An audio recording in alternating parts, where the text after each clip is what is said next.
कथा अचानक याद आई हमको। एक महात्मा थे, वो कुछ नहीं रखते थे अपने पास में। उस पर मनन चिंतन करने से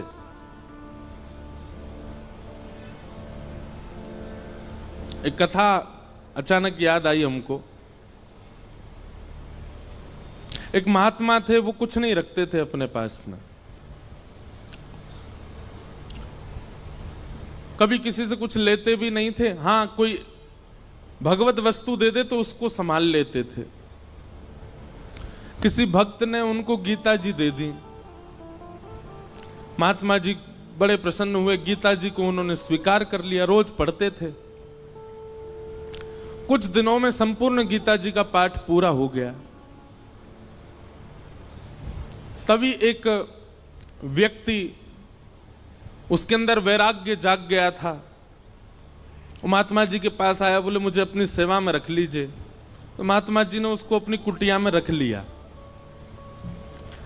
निष्किंचन महात्मा। एक दिन उनके मन में भाव आया कि हम कुछ तीर्थ यात्रा करने के लिए जा रहे हैं। तो महात्मा तीर्थ यात्रा के लिए जैसे ही निकले तो चेला राम से कह के गए, बोले देखो हमारी कुटिया में है तो कुछ भी नहीं, खाली है पूरी, एक गीता जी हैं बस, यही हमारी संपत्ति है, इनको संभाल के रखना। उसने कहा ठीक है। अब वो गीता जी को संभाल करके रखता था।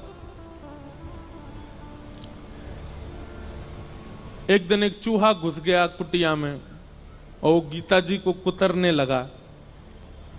उस व्यक्ति ने देखा कि अरे ये चूहा तो हमारी गीता जी को खा जाएगा। उसने मनोविचार किया क्या करें। गांव वालों से पूछा तो गांव वालों ने कहा कि बिल्ली रख लो तो फिर चूहा नहीं आएगा। तो वो कुटिया में बिल्ली ले आए कि बिल्ली के डर से चूहा नहीं आएगा। कुछ दिन तो चूहे नहीं आए, लेकिन बिल्ली बेचारी पतली दुबली होने लग गई, उसको भोजन पानी मिलता नहीं था, सूखने लग गई। व्यक्ति को बड़ी चिंता हुई। उसने गांव वालों से कहा, बोले हमारी बिल्ली तो पतली हो गई, अब क्या करें। बोले इसको दूध पिलाना पड़ेगा तब हिष्ट पुष्ट होगी। तो क्या करें उसके लिए। बोले गैया रख लो। कुछ दिन तो किसी भगत के यहां से दूध आ जाता था, लेकिन कुछ दिन बाद एक गैया और रख ली। अब गैया का दूध उसको बिल्ली को पिलाने लगे। अब महाराज गैया पतली दुबली होने लग गई। अब बोले अब क्या करें। बोले इसके लिए तो भैया फिर एक जो है इसको चारा खिलाना पड़ेगा, इसको भूसा खिलाना पड़ेगा, इसकी सानी करनी पड़ेगी, तब जाकर के सब चलेगा। मन में विचार करने लगे बड़ा दिक्कत वाला काम है, अब उसके लिए क्या करें। तो बोले एक काम करो, एक दासी रख लो, वही घर को संभाल लिया करेगी, वही गैया की सेवा कर दिया करेगी, दूध निकाल के आपको भी पिला देगी, बिल्ली को भी पिला देगी। ठीक है, दासी रख ली। दासी से प्रेम हो गया तो उससे ब्याह हो गया। ब्याह होने के बाद में 3-4 बालक हो गए। कुछ महीनों बाद, साल बाद महात्मा लौट करके आए। महात्मा जी ने अपनी कुटिया में जीवन में कुछ नहीं रखा, केवल गीता जी रखी थी। आज जब लौट करके आए तो क्या देखा, बच्चे खेल रहे हैं, गैया बंधी हुई है, बिल्ली और बिल्ली के बालक भी डोल रहे हैं वहां पे। और वो जो सेवक था वो अब मोटा ताजा हो गया है और वहां बैठा रोटी पा रहा है, पत्नी भोजन बना रही है। बोले चेला राम, अरे गुरुजी गुरुजी गुरुजी आओ आओ, प्रणाम श्री चरणों में। ये सब क्या किया बेटा तुमने। मैं कुटिया दे के गया था तुमको, एक गीता जी दे के गया था, ये सब तुमने क्या इतना विस्तार कैसे कर दिया। बोले गुरुजी सब गीता जी ने ही करवाया, गीता जी की कृपा से ही सब वैभव बना है मेरा। क्यों, तुमने पाठ किया था क्या। 18 अध्यायों का पाठ किया था। अरे पाठ नहीं किया मैंने, 18 अध्याय देख लिए। बोले कैसे देखे। बोले पहला अध्याय तो बिल्ली है, दूसरा अध्याय गैया है, तीसरा अध्याय पत्नी है, चौथे पांचवें छठवें रोल लाइन नीचे सारे अध्याय हैं। गुरुजी समझ गए, बोले गीता जी केवल रखी थी, पढ़ी नहीं थी, पढ़ी होती तो इतना विस्तार नहीं होता। हम लोगों को लगता है कि केवल रामायण जी को पूज लो, भागवत जी को पूज लो, गीता जी को पूज लो, इन्हीं से काम हो जाएगा। नहीं,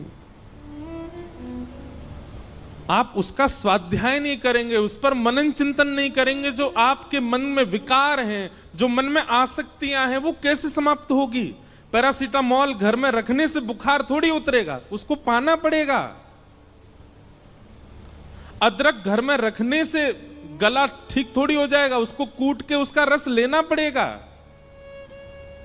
दूध घर में रखने मात्र से चाय थोड़ी बन जाएगी, बनानी पड़ती है। बाजार से केवल घिया, लौकी, तोरई, टमाटर लाके घर में अब तो सब्जी बन जाएगी, कैसे बने? अपने आप बनानी पड़ेगी। सामग्री घर में लाने से कल्याण नहीं होगा, सामग्री का उपयोग करना आना चाहिए। ये भ्रांति फैला दी है हमारे भारत में। मैं अधिकतर जाता हूं इंटरव्यूज में, मुझसे यही पूछा जाता है कि महाभारत जी रखने से लड़ाई होती है घर में। अरे किसने कह दी ये बात? और एक बात सुनिए, आप महाभारत घर में नहीं रखते तो कम लड़ाइयां हो रही हैं आपकी। महाभारत ने तो युद्ध को विश्राम किया है। हमारे शास्त्र कहते हैं यन्ने भारत तन्ने भारत। पूरी दुनिया में आप जो कुछ भी देखते हैं, चाहे वो स्वभाव हो, चाहे वो व्यवहार हो, चाहे वो दोष हो, चाहे वो गुण हो, ऐसा एक भी दोष, गुण, स्वभाव, व्यवहार, क्रिया नहीं है संसार में जो महाभारत में नहीं लिखी हो। सब लिखा है। कई ऐसे व्यवहार हैं जिनका अभी तक प्रादुर्भाव नहीं हुआ, वो हमारे बच्चे, उनके बच्चे देखेंगे। जैसे हमारे दादा परदादाओं ने आज का युग का जो व्यवहार है ये नहीं देखा था। अब कई कई नए नए व्यवहार आविष्कृत हो रहे हैं ना, जैसे जैसे कलयुग आगे बढ़ रहा है। सब लिखा है महाभारत में। और जो महाभारत में नहीं लिखा, हमारे संत जन कहते हैं वो दुनिया में आपको कहीं देखने को मिलेगा ही नहीं। सब कुछ है महाभारत में। महाभारत का छोटा सा अंश है भगवत गीता, जिसने पूरे विश्व को ज्ञान दे दिया। समझो महाभारत कैसा होगा।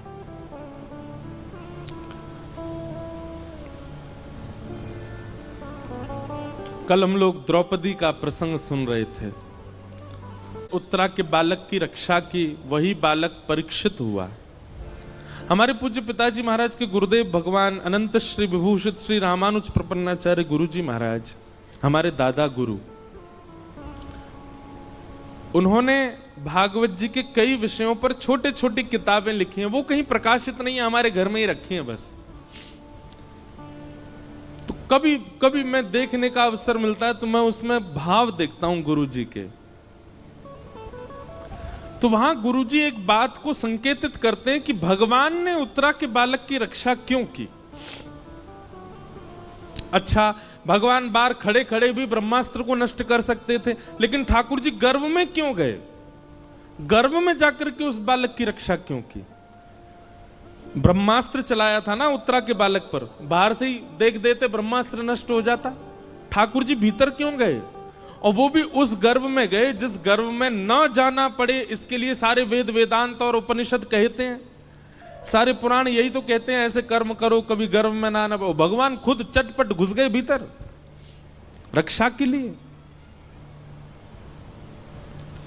तब हमारे गुरुदेव भगवान कहते हैं, बोले सामान्य बालक होता तो ठाकुर जी बाहर से ही ब्रह्मास्त्र नष्ट कर देते, लेकिन ठाकुर जी ने जब उस परीक्षित के पूरे भविष्य का चिंतन किया तो मन में विचार आया, ओहो ये तो भविष्य में चल करके हमारी कथा का श्रोता बनेगा, क्यों ना ऐसे बालक को गर्भ में दर्शन दिया जाए। इसलिए ठाकुर जी गर्भ में गए। आप लोगों को बहुत आसान लगता है कथा में आना, आप लोगों को बहुत आसान लगता है कि गाड़ी में बैठ के आए, पहुंच गए कथा में, कथा सुन ली। हमको बहुत आसान लगता है कथा करना, वैसे है नहीं, हमको तो नहीं लगता आसान। कोई हमसे पूछे कितनी कठिनाइयां होती हैं कथा सुनाने में, कई बार आपने देखा होगा कि हम आंख बंद करके कथा कह देते हैं 1 आध घंटा तक। क्यों?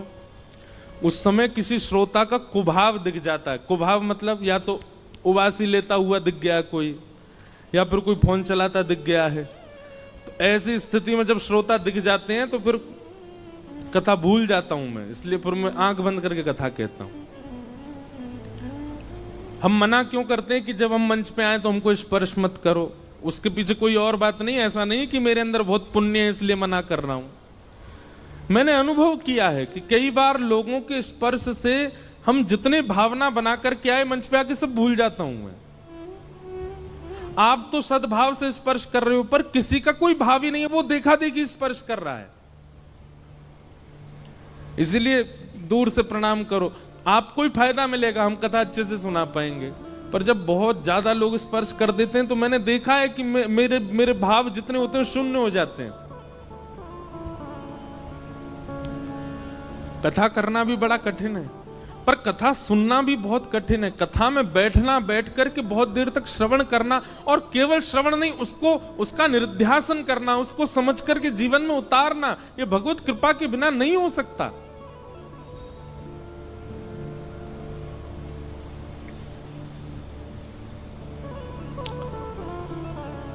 कथा का श्रोता होना सामान्य बात नहीं है। निश्चित ही ये बात आप लिख लीजिएगा, प्रमाणित है। अगर कोई व्यक्ति अपने जीवन में कथा से लगाव करता है, कथा श्रवण कर रहा है, उसने कभी ना कभी ठाकुर जी को देखा है, उसने दर्शन किया है ठाकुर जी का, इसीलिए उसकी रुचि बढ़ रही है।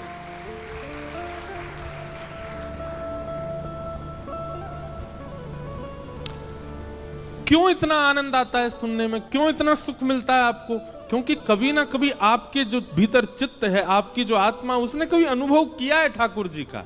इस जन्म में नहीं तो गर्भ में किया होगा, गर्भ में नहीं तो पूर्व जन्म में किया होगा, कभी तो किया है। तभी आपकी रुचि बढ़ रही है, तभी कथा सुनते सुनते नेत्र सजल हो रहे हैं, कथा सुनते सुनते प्रसन्नता हो रही है, कथा सुनते सुनते रोंगटे खड़े हो रहे हैं। ये सब विचार, ये सब प्रभाव हमारे ऊपर क्यों हो रहे हैं? क्योंकि कभी ना कभी तो ठाकुर जी का दर्शन हुआ है हमें।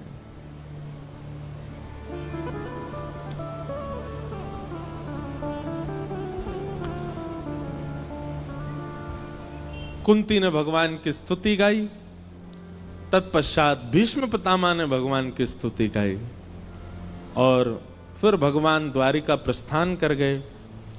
उत्तरा के गर्भ के बालक ने जन्म लिया, और कुछ वर्ष बाद जब भगवान अपनी लीला पूरी करके चले गए, तब पांडवों ने उस बालक को राज्य गद्दी पर बिठा दिया, और पांडव भी स्वर्गारोहण को चले गए।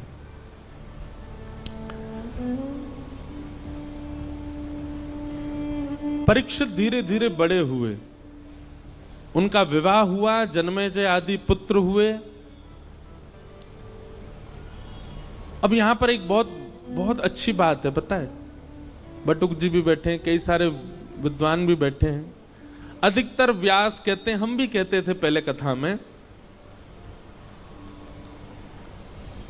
कि कलयुग को 5 स्थान दिए, और उन 5 स्थानों में एक स्थान जात रूप मदात प्रभो सोने में निवास दिया। अभी हम इसका विस्तार करेंगे, बस ये कुछ व्यास बैठे हैं सन्मुख, उनको बता रहे हैं। और उसके बाद परीक्षित ने आकर के मुकुट पहन लिया, जिसकी वजह से उनके मस्तिष्क में कलयुग प्रविष्ट हो गया। पर यह कथा भागवत में लिखी नहीं है। परीक्षित जी ने कोई मुकुट नहीं धारण किया, बल्कि श्रीमद् भागवत जी में तो स्पष्ट ऐसा लिखा है कि जब तक परीक्षित जी पृथ्वी पर थे, कलयुग थर-थर कांपता था। कलयुग ने अपना प्रभाव डाला ही नहीं कहीं पर भी। तो फिर कहते हैं, फिर परीक्षित की मति कैसे बिगड़ी? उन्होंने एक संत का अपमान कैसे कर दिया? तो यहां भाव बताया गया, क्षुधा, भूख। इतनी भूख लगी थी उनको, इतनी प्यास लगी थी कि भोजन और प्यास का मारा व्यक्ति कुछ भी कर सकता है। इसलिए व्यक्ति को अत्यंत भूखा भी नहीं रहना चाहिए, क्योंकि अत्यंत भूख जो होती है, कलयुग उस पर भी प्रभाव डाल करके उससे गलत करवा देता है।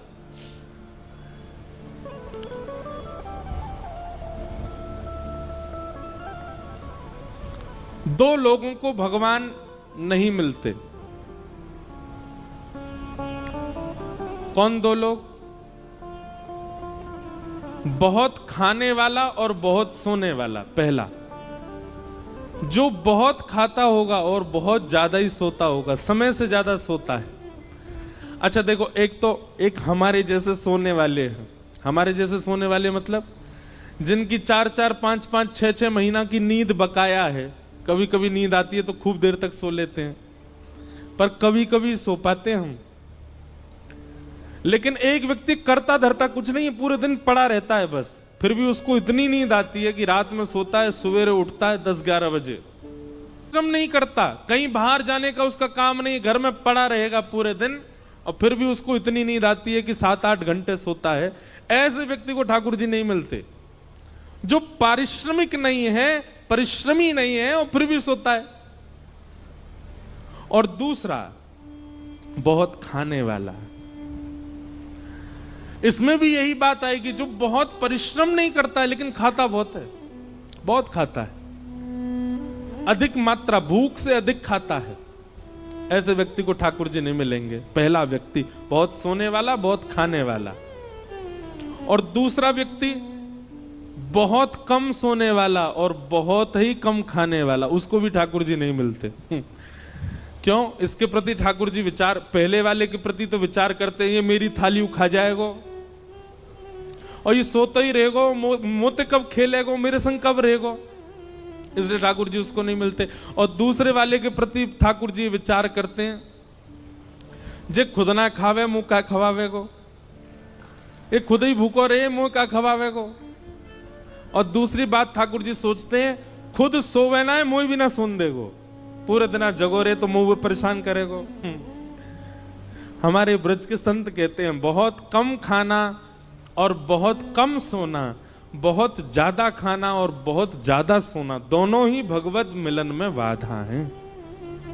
मध्यस्थ रहो, मध्यम रहो।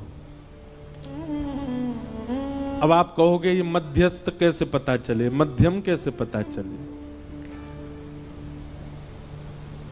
निद्रा कैसी हो? इतनी निद्रा हो जाए कि पूरे दिन फिर भले ही लेटने को भी ना मिले तो भी काम चल जाए। इतनी निद्रा लेने वाला व्यक्ति, और पूरे दिन फिर परिश्रम कर सके, ठाकुर जी से मिलने के लिए परिपक्व है। और इतना भोजन करे कि उससे आलस्य ना आवे, ऐसा व्यक्ति भी ठाकुर जी से मिलने के लिए परिपक्व है।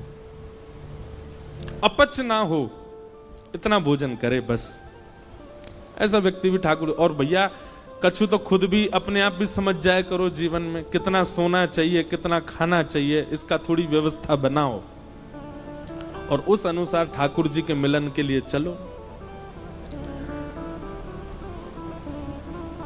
तो परीक्षित जी महाराज एक दिन विचरण कर रहे थे और विचरण करते हुए उनको कलयुग मिला,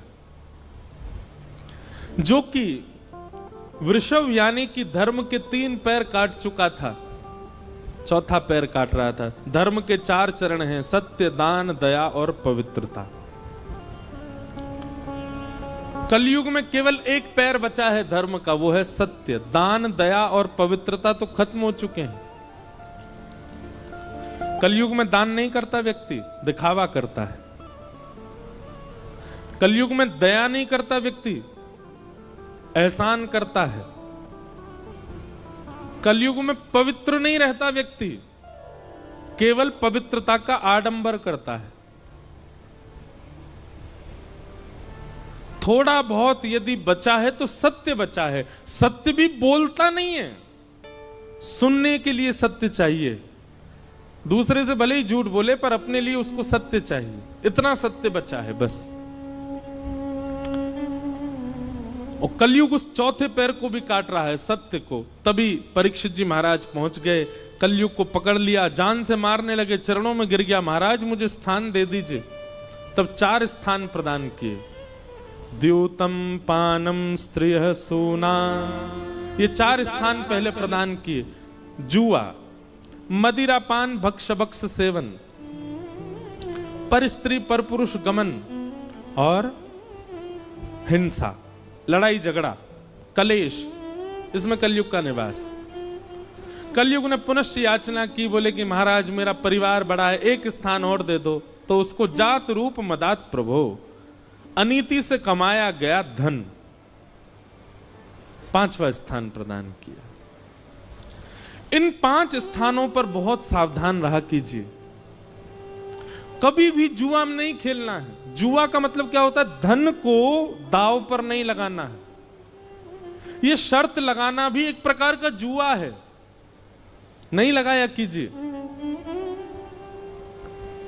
भैया सीधी बात है, किसी की पत्नी को दांव पर लगा दोगे, पति छोड़ेगा आपको? और वो भी पति कौन है? जगत नियंता, जगदाधार, जगदीश्वर, त्रिलोकीनाथ, उनकी पत्नी है लक्ष्मी। आप लक्ष्मी को दांव पे लगा दोगे, नारायण प्रसन्न रहेंगे आपसे। भागवत जी में वर्णन है कि जुआ खेलने वाला व्यक्ति लक्ष्मी को असद स्थान पर प्रयोग करने वाले व्यक्ति से पंचदेव सदैव नाराज रहते हैं।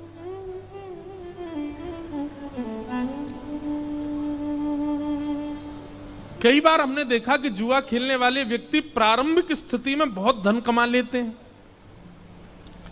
बहुत ऐश्वर्य भोग लेते हैं, सब सुख संपत्ति होती है। एक बात याद रखिएगा बंधुओं, बहुत ध्यानपूर्वक सुनो। असद क्रिया करने वाला व्यक्ति, बहुत ध्यान से सुनिएगा, असद क्रिया करने वाला व्यक्ति दूषित क्रिया करने वाले व्यक्ति के लिए एक निधान बनाते हैं भगवान। क्या? जैसे भगवान दिखते हैं कि गलत कर रहा है, तो उसके इस जन्म के एवं उसके आगामी जितने जन्म हैं एवं पूर्व के जन्मों के जितने भी पुण्य हैं, जितने भी सुख हैं, जितनी भी समृद्धियां हैं, सब एक साथ ठाकुर जी उसको देख करके भुगवाते हैं। जल्दी इसका कोटा खत्म करो, जल्दी जल्दी इसको खवाओ। समझ में आई बात? थोड़ा और समझो। मान लीजिए कोई व्यक्ति है और वो गलत काम करता है, पाप करता है, वो सब क्रिया करता है जो वेद विरुद्ध है। ठाकुर जी एकाध बार तो प्रयास करते हैं कि सुधर जाए, लेकिन वो एकाध बार में भी जब नहीं सुधरता है तो ठाकुर जी कहते हैं ठीक है, तो अब इसका स्वभाव बन ही चुका है, इसको पाप करना ही है, इसको गलत करना ही है, तो फिर इसके जन्म में, इसके जीवन में जितने भी सुख समृद्धियां आने वाली हैं, एक संग सब इसके जीवन में दे दो। उसके पास धन भी आ जाएगा, उसके पास संपत्ति भी आ जाएगी, वो जो चाहेगा उसको मिलने लग जाएगा। लेकिन वो यह नहीं समझ पाता है कि मेरा खाता खत्म किया जा रहा है जल्दी जल्दी। एक साथ सब भुगवा करके फिर ठाकुर जी उसको ऐसा गिरते हैं, ऐसा गिरते हैं, जैसे उसका शून्य हो जाता है खाता, फिर वो जीवन में उठ नहीं पाता। इस जीवन में नहीं, कितने जन्मों तक नहीं उठ पाता। और भक्ति करने वाले के साथ उल्टा होता है। जैसे ठाकुर जी देखते हैं तिलक लगाने लग गया, कंठी पहनता है, माला जप करता है, नित्य हरिनाम संकीर्तन करता है, कथा श्रवण करता है, तो ठाकुर जी कहते हैं इसके जीवन में जितने दुख आने वाले हैं, इसके अनेक जन्मों में जितने दुख आने वाले, सब भुगवा के इसके सारे खाते खत्म करो दुख के। और एक साथ ठाकुर जी भुगवा भुगवा करके सब नष्ट कर देते हैं, शून्य कर देते हैं। और जैसे ही उसका खाता शून्य होता है, ठाकुर जी आकर के उसको हृदय से लगा लेते हैं। कभी कभी बंधुओं एक बात कहे हम, कभी कभी आप जो चाहते हो वो होने लग जाता है, सब कुछ बहुत अच्छा अच्छा चल रहा है, और इसके बदले में आप ये भी जानते हो कि आप पाप करते हो, आप वो सब क्रिया करते हो जो वेद विरुद्ध है, जो शास्त्र विरुद्ध है, और फिर भी आपके साथ सब कुछ अच्छा अच्छा होता है, तो संकेत समझ लेना खाता खत्म किया जा रहा है अच्छाई का। और जिस दिन कंठी माला पहनो, तिलक धारण करो, गुरु मंत्र ले लो, नाम जप करना प्रारंभ कर दो, तैयार हो जाना। अब ठाकुर जी हमारे बुराई के, हमारे जीवन के आने वाले दुखों के, कष्टों के, आर्तों के जितने भी विपत्तियां हैं सब अब भेजेंगे। हमको उसको निवृत्त करना, उससे नष्ट करना, उससे निकलना है, घबराना नहीं है।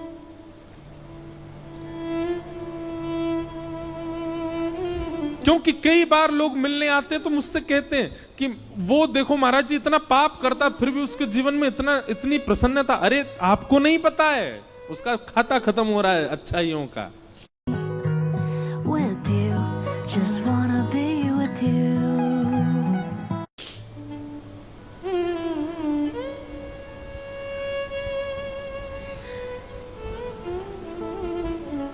इसलिए कभी कभी जीवन में रुकावटें आना, कभी कभी जीवन में एंजाइटी आना, डिप्रेशन आना, चिंताएं बढ़ना, थोड़ी थोड़ी परेशानियां आना, इनसे समझा करो कि नहीं हमारा जीवन ठीक चल रहा है और कुछ हो ही नहीं रहा है। 5 साल हो गए, सब बढ़िया ही बढ़िया चल रहा है, कुछ कोई दिक्कत ही नहीं आती, कभी कोई रुकावट ही नहीं आ रही, कभी चिंता ही नहीं हो रही, कोई परेशानी ही नहीं आ रही। घबरा जाना, हे नाथ जरूर आप कुछ भयानक करने वाले। समुद्र में जब सुनामी आने वाली होती ना, लहरें धीमी कर देता है समुद्र, शांत हो जाता है समुद्र और धीरे धीरे पीछे जाने लग जाता है। तो किनारे वाले लोगों को लगता है अरे ये तो अंदर जा रहा है, और अंदर चलो, और अरे ये तो अंदर जा रहा है, अरे शांत हो गया, देखो लहरें ही नहीं आ रही हैं। और फिर अचानक से एक ऐसा ज्वार भाटा आता है, सब नष्ट कर जाता है। सुनामी देखी है कभी आपने? भोपाल में काय को आएगी सुनामी, समुद्र ही नहीं है। हमने सुनामी तो नहीं देखी, पर सुनामी के बाद का समय देखा। 2004 में आई थी भारत में, हम गए थे चेन्नई, छोटा सा था मैं। उसके बाद सुनामी के बाद का समय, और कभी देखना हो ना तो कभी रामेश्वरम जाइए, और रामेश्वरम दर्शन करके फिर आप जब धनुषकोडी जाएंगे तो बीच का जो मार्ग है वहां देखेंगे दोनों तरफ समुद्र है, इधर भी समुद्र, बीच में रास्ता। तो वहीं एक गांव हुआ करता था किसी समय पर, वो सुनामी में आज भी पूरा गांव वहां दिखता है, टूटे हुए घर, बहुत भयानक। हमारी कथा अभी रामेश्वरम में, हम साल भर में एक ही राम कथा करते हैं बस। वो भी एक परिवार है, उन्हीं को ही दे रखी है। उन्होंने संकल्प लिया 12 ज्योतिर्लिंग में कराने का, तो पिछले साल सोमनाथ में हुई, इस साल रामेश्वरम में, अगले साल देखो कहां होगी। 12 ज्योतिर्लिंगों में हर साल तो है 25 दिसंबर से रामेश्वरम। और भरत चरित्र पर कथा है, केवल श्री भरत जी का चरित्र। हमारा अभ्यास तो कम है मानस जी पर, लेकिन कई बार जिसको भोजन बनाना नहीं आता ना, कभी कभी रसोई में घुस जाए और कुछ बन तो अच्छा बना जाता है। और कई बार परिपक्व व्यक्ति जो हमेशा ही बनाता है, कई बार उससे भी बढ़िया नहीं बनती सब्जी। तो हम अपनी कथा की प्रशंसा नहीं कर, अपने भाव की प्रशंसा कर रहे हैं। हमको राम कथा का इतना अभ्यास नहीं, पर जब हम बोलने बैठते हैं ना तो इतना आनंद। सोमनाथ की घटना है, सोमनाथ में जब कथा थी, पहली बार राम कथा की, तो हमने कहा भाई हम हर दिन एक पात्र के ऊपर बोलेंगे। एक दिन सीता जी के ऊपर बोले, एक दिन शत्रुघ्न जी के ऊपर बोले, एक दिन लक्ष्मण जी के ऊपर, हनुमान जी के ऊपर, आदि आदि सबके ऊपर एक एक दिन का प्रसंग रखा था। जिस दिन भरत जी का चरित्र था तो मैं कक्ष में पढ़ता था पूरे दिन, मैं मिलता नहीं था वहां किसी से, पढ़ता था और कथा करता था। तो जब भरत चरित्र हम पढ़ रहे थे, आज भी स्मृति में आता है वो सब भाव। अपने बिस्तर की रजाई में घुस के रोया, मैं इतना रोया कि मैं बस ये बोलूं संग वालों से, आज कथा मैं नहीं कर पाऊंगा। मैंने कि जो चरित्र पढ़ने में इतना भाव दे रहा है उसको हम कैसे सुनाएंगे। पर वास्तव में मानस जी, रामचरित्र मानस सामान्य नहीं है, अद्भुत है। और उसको कोई भावजन्य व्यक्ति सुने और भावजन्य व्यक्ति सुनाए तो ही मानस जी को न्याय मिल पाएगा, नहीं तो नहीं।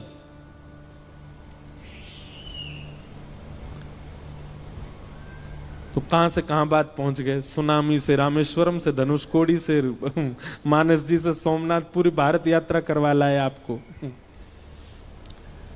तो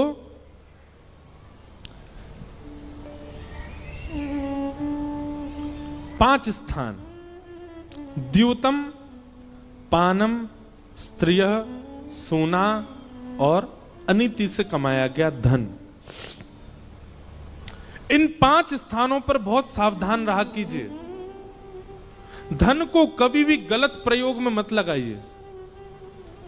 धन का गलत प्रयोग क्या है?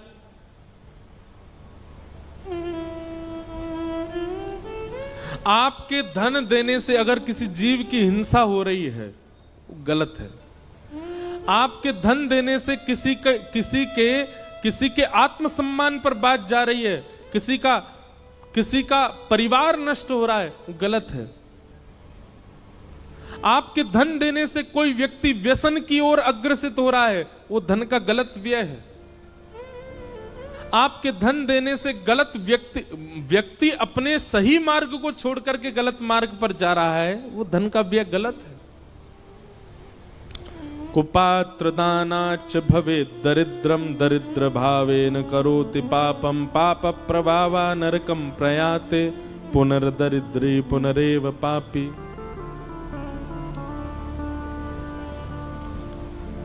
सोच विचार करके धन का व्यय किया कीजिए। दूसरा, पानम, मदिरा पान करना, भक्ष सेवन करना, जीव हिंसा करके खा जाना, तंबाकू खाना, सिगरेट पीना और दुनिया भर के नशीले पदार्थों को अपने मुख पर धारण करना, ये सब पाप है।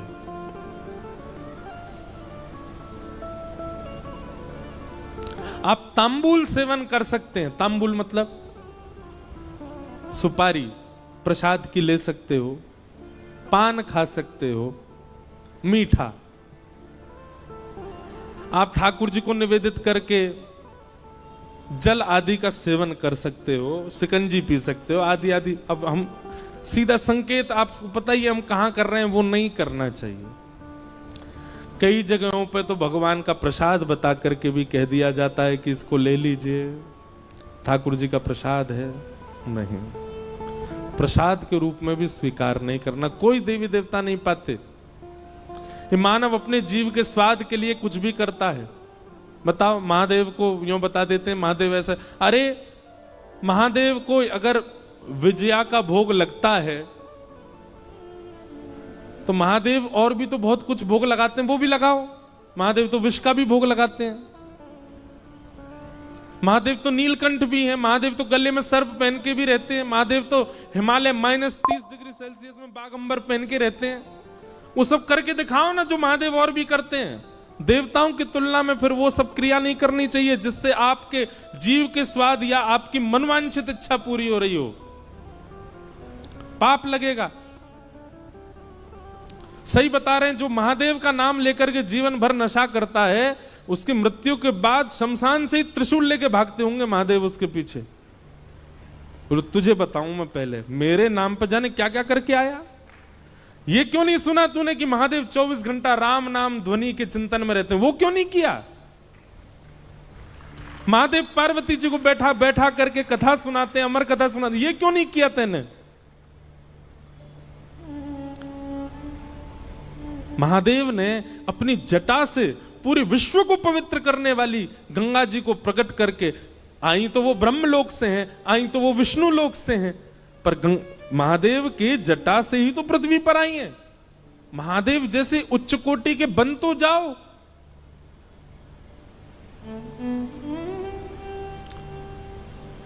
भैरव बाबा के नाम पे कुछ भी कर रहे हैं, देवियों के नाम पे वहां भोग लगता है, खा लो, ये कर, कुछ नहीं।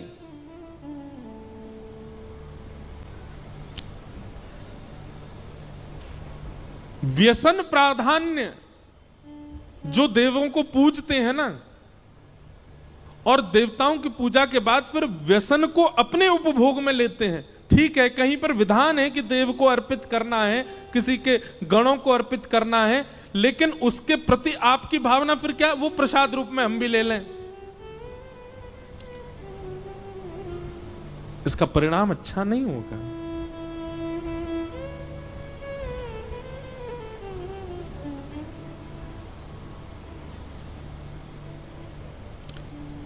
एक बार मैं कहीं कथा में बोल रहा था कि किसी व्यक्ति के ऊपर देवी देवता नहीं आ सकते,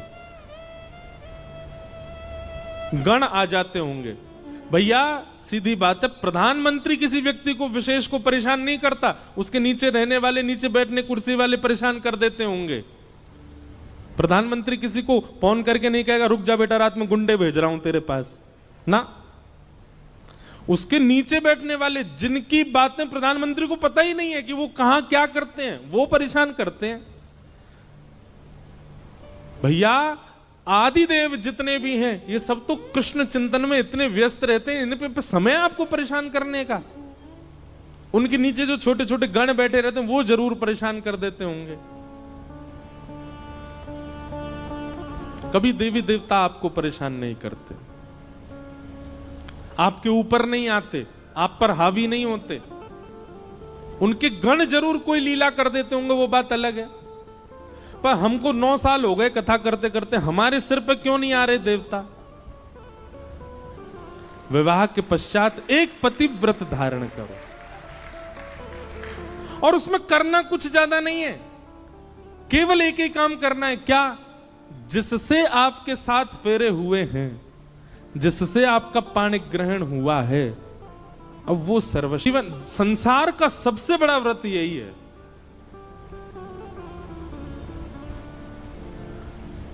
इससे बड़ा व्रत कोई नहीं हो सकता। और जिसने ये व्रत पूर्ण रूपेण पालन कर लिए, वो उसकी सारी एकादशी हो गई, उसके सारे मंगलवार हो गए, उसके सारे सोमवार हो गए, उसके सारे प्रदोष हो गए। हाँ, वो बात अलग है, उसके बाद भी वो रखे एकादशी आदि के व्रत, वो अच्छी बात है। पर यह व्रत धारण करना सामान्य बात नहीं है। ऐसा व्यक्ति, ऐसी माताएं पूजनीय हैं, वंदनीय है। इसलिए कलयुग का तीसरा स्थान बताया गया। पर